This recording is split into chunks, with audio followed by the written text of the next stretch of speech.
दोस्तों, आज हम आपको एक गरीब किसान, एक शेर और लालची सुनार का वाकया सुनाने वाले हैं। किसान के साथ शेर ने क्या किया और उस लालची सुनार का अंजाम क्या हुआ, आइए सुनते हैं। दोस्तों, पुराने जमाने में शहर से कोसों दूर एक गांव था। उस गांव में सैलाब आ गया, हजारों लोग पानी में बह गए, लातादाद घर तबाह बर्बाद हो गए। लेकिन सैकड़ों लोग पानी में डूबने से बच तो गए, मगर उनके पास खाने के लिए कुछ भी नहीं बचा।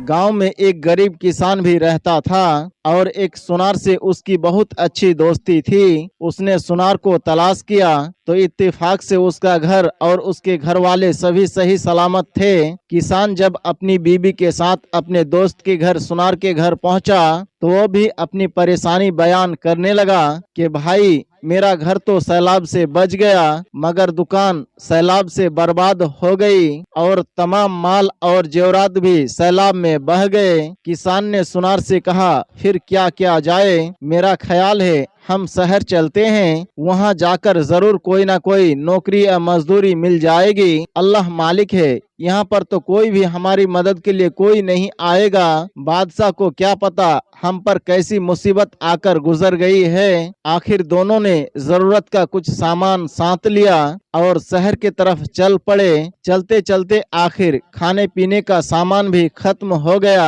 सुनार को इत्तेफाक से बुखार ने आ घेरा और वो बहुत ही ज्यादा कमजोर हो गया, चलने फिरने से माजूर हो गया। आखिर किसान ने उसे पेड़ों के आड़ में महफूज जगह पर ले जाकर लेटा दिया और चारों तरफ आग रोशन कर दी ताकि कोई मौजी जानवर या दरिंदा उसके करीब ना आ सके, और खुद गिरता पड़ता जंगली फल तलाश करने के लिए चल पड़ा। अभी वो कुछ ही दूर चला था कि रास्ते में उसे एक शेर मिला जो दर्द की तकलीफ में बेहाल हुए जा रहा था। शेर को देखकर किसान को कपकपी तारी हो गई। वो डरने लगा, लेकिन शेर फिर भी ना उठ सका, बल्कि वो लेटा हुआ था और दर्द की वजह से कराह रहा था। शेर किसान से कहने लगा, भाई, मैं तुझे कुछ नहीं करूंगा, तू मेरी मदद कर दे, अल्लाह तेरा भला करेगा। किसान ने शेर को इंसान की जबान में बात करता हुआ देखा तो और भी डर गया। शेर ने कहा, मेरे भाई, मुझसे डरो नहीं, मैंने अल्लाह ताला से दुआ मांगी है कि बात करने के लिए कुछ देर के लिए मुझे इंसानी जबान अता कर दे।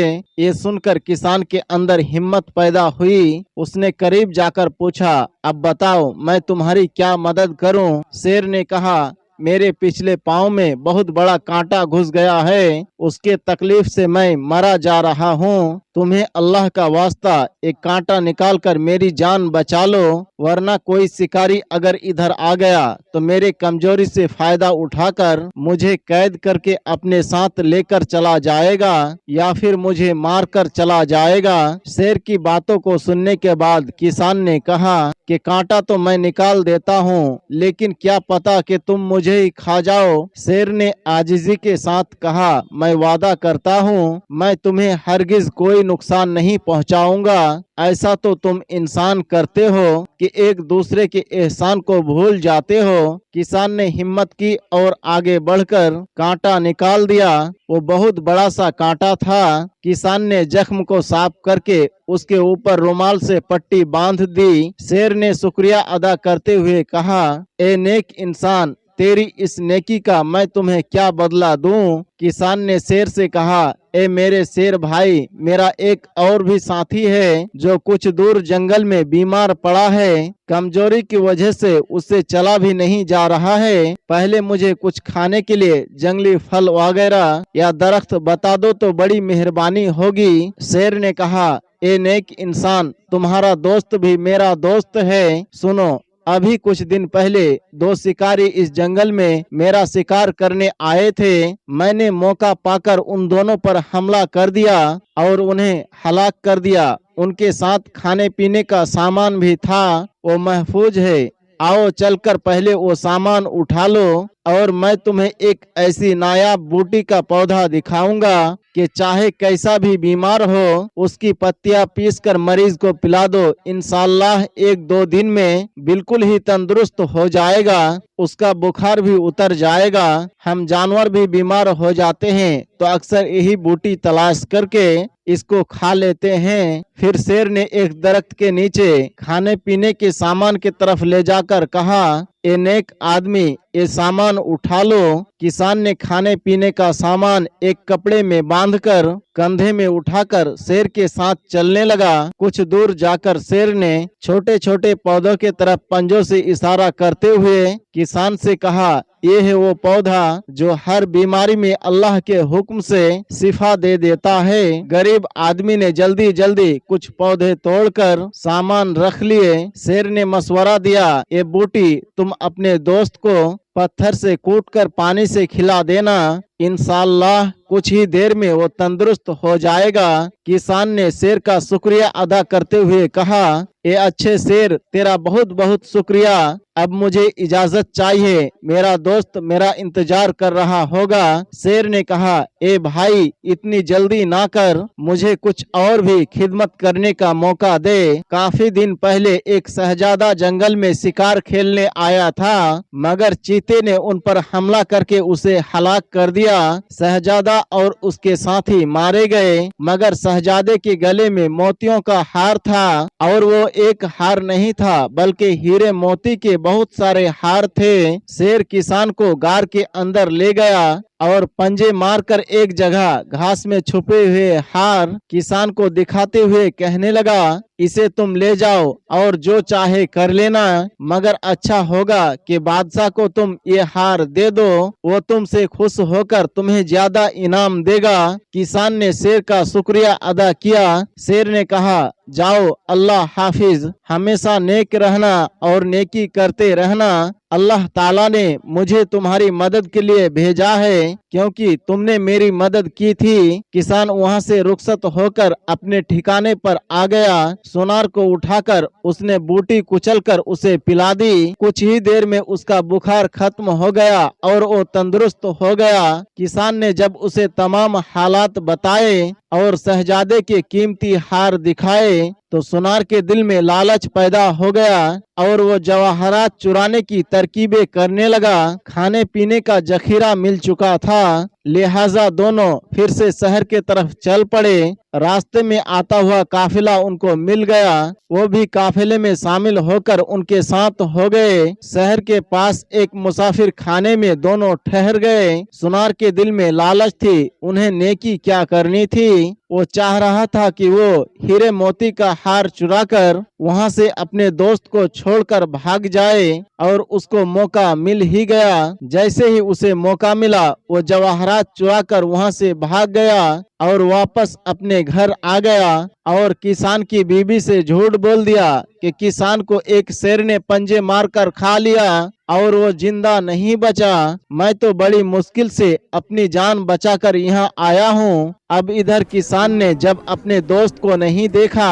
तो बहुत परेशान हुआ। वो जो मोती का हार उसके पास था वो भी उसके पास मौजूद नहीं था। वो समझ गया कि वो सुनार वो हीरे जवाहरात चुराकर वहाँ से जा चुका है। इधर बादशाह की बीबी बेटी की गम में बीमार होकर मौत और जिंदगी के कश्मकश में मुब्तला थी। बादशाह का ऐलान था कि जो कोई भी मलिका का इलाज करके अच्छा करेगा उसे आधी सल्तनत इनाम के तौर पर दे दी जाएगी। मलिका रोज बरोज मौत की तरफ जा रही थी। बड़े बड़े मशहूर तबीब आ रहे थे, मगर वो ठीक नहीं हो रही थी। किसान बादशाह के महल में पहुंचा और सिपाहियों से आने का मकसद बयान किया।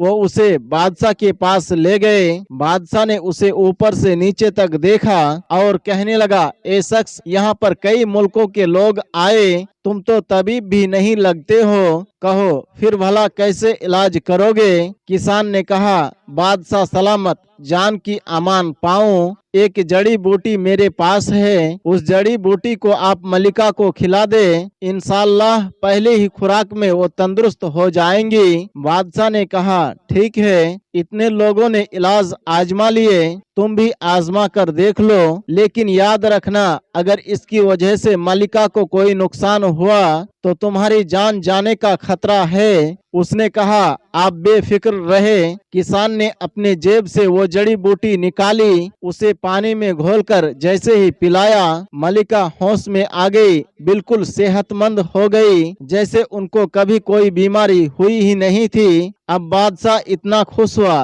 खुश हुआ कि मलिका की सेहत याबी पर के गरीब आवाम के लिए खजानों का मुंह खोल दिए। किसान को आधी सल्तनत देने का भी ऐलान कर दिया। किसान ने बादशाह से कहा कि शहजादा शिकार के दौरान मारा गया, फिर उसने शुरू से लेकर आखिर तक सारे हालात का बादशाह के सामने जिक्र कर दिया और लालची सुनार ने उसको जो धोखा देकर कीमती हार चुराकर फरार होने की साजिश की थी वो भी बादशाह को बता दिया।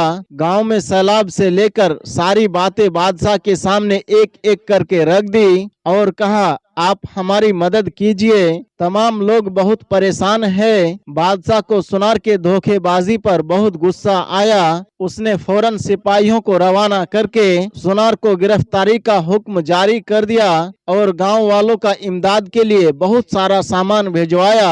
उनके मदद के लिए सिपाही भेजकर उनके घर फिर से बनवा दिए। सुनार को उसके घर से गिरफ्तार करके उसका सर कलम कर दिया गया। बादशाह इतना खुश था, उसने किसान को आधी सल्तनत देने की ख्वाहिश की तो किसान ने कहा बादशाह सलामत, मुझे इतनी बड़ी सल्तनत की कोई जरूरत नहीं है, ये पैसा आप गरीब आवाम पर लगाएं। बादशाह ने कहा तुमने ऐसी बात कह दी कि हम तुम्हें अपना वली अहद बनाते हैं, अब तुम हमारे साथ रहोगे। यूं एक नेकी की वजह से उसकी जिंदगी बदल गई। यही होता है इंसान के साथ, जब इंसान नेकी करने से पीछे नहीं हटता, अल्लाह ताला रास्ते बनाता है, सबब पैदा फरमाता है। इसीलिए नेकी करते रहिए, नेकी का रास्ता कभी मत छोड़िएगा। ये मेरा आप सबको मशवरा है। दोस्तों, उम्मीद करते हैं कि आज का ये हमारा वीडियो आपको जरूर पसंद आई होगी। इस वीडियो के बारे में आपका क्या राय है,